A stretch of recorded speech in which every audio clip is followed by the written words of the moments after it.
Hey everyone, it's Kyle at Prolux, and in today's video I'm going to be demonstrating how to use the Prolux Storm for your rainbow vacuum cleaner. When you get your Prolux Storm unboxed, you're going to have a few things in front of you. You're going to have the carpet shampooer, the hose handle, the main wand, and the carpet cleaner solution. So now I'm going to assemble the Prolux Storm. I'm going to start by taking the main wand. On the bottom there's going to be this button lock.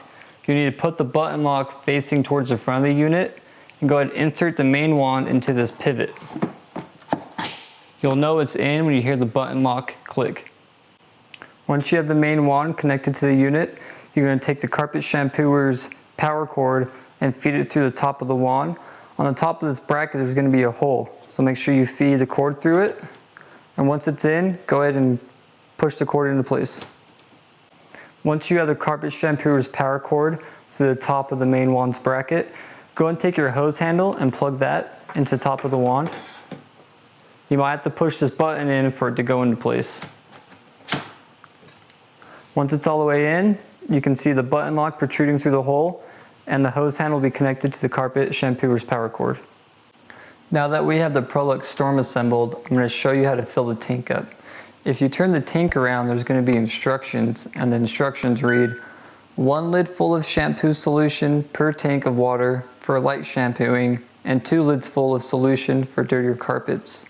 I'm going to fill a tank up 3/4 of water. I'm going to add 2 caps of the solution since we're going to be shampooing dirtier carpets. So I'm going to go ahead and remove the cap. I'm going to fill it up 3/4.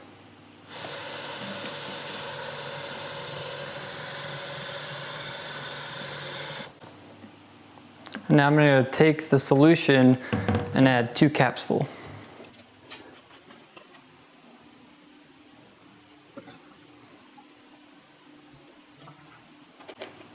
Once you got the solution added to the water, go ahead and put the lid back on and screw the cap back on the tank. Like so. Now that we have the shampooer tank filled up with the water and solution, I'm going to show you how to connect the Storm to your rainbow. A quick helpful tip, go ahead and take your tank and shake it to get that solution going in there. And go ahead and put the tank back on shampooer. Now that we got the tank back on, I'm going to show you how to set everything up. Go ahead and take your tool hose. Make sure you use your tool hose. This is safe for water pickup. If you use your main electrical hose, you might have some electrical problems within the hose. So go ahead and take the main hose, plug it into the front of the vacuum. Take the top of the hose and plug that in the back of the hose handle. You might have to push this button down for it to go in all the way. Push it in there. Make sure the suction release valve is closed so water doesn't come out. And then go ahead and take the hose handle cord. If you have your twisty tie on there, go ahead and twist it off. Okay, so now that you have the twisty tie off, go ahead and take the hose handle power cord and plug that directly above the tool hose. Like so. I have a really good opportunity to test this product out. I have a 4-month-old puppy. Her name is Rosie. She's been having a few accidents on the carpet, so I'm going to show you how the Prolux Storm works. Now that we have everything set up and ready to rock and roll, I'm going to show you how to turn everything on. But before I do that, there is a button on the bottom right of the unit. If you press it forward, that's going to be used for tile, and it'll disperse less water. But if you push the back side, it's going to be used for carpet, and that's going to disperse more water. So keep that in mind for whatever you might be shampooing or cleaning. So now that's all said, let's turn everything on. So before I turn everything on, I just want to make a quick note that the main wand that comes with your carpet shampooer is extendable. So whether you're a short or tall person, you may have to extend it to a height that is comfortable for you.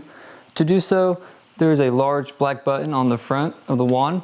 Go ahead and push that in and then pull the wand up to a height that is comfortable for you. Right there is pretty comfortable for me, so I'm going to leave it there. On the top of the hose handle there's a red button. You need to press that forward to the eye position. Once that's the eye position or on position, go ahead and turn your vacuum on.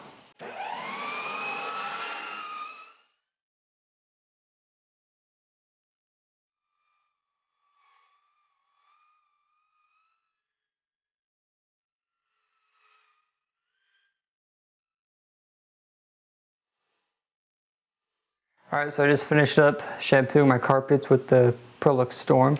If you notice a lot of excess water on your carpet or it seems soaking wet, I'd recommend going over those spots with the hose handle switch off. The Prolux Storm will just use the suction from the vacuum to pick up all the excess water. When you're done shampooing, let them dry. Go ahead, check your water bowl too and see how dirty your carpets were, and then dispose of it the correct way. My carpets were pretty dirty due to the dog, but thanks to Prolux Storm, they're looking clean again. Alright everyone, that's going to sum up this video. Hope you guys found it helpful. I did forget to mention one thing earlier in the video. This whole video will apply for the D4 models all the way up to the black. The only difference is going to be assembly, but if you check out your instruction manual, it'll have everything in there to get you set up and ready to rock and roll. If you guys have any questions regarding your Prolux Storm or any Prolux products, send us an email at service@proluxcleaners.com and we'll get you taken care of. Don't forget to like and subscribe, and we'll see you guys next time.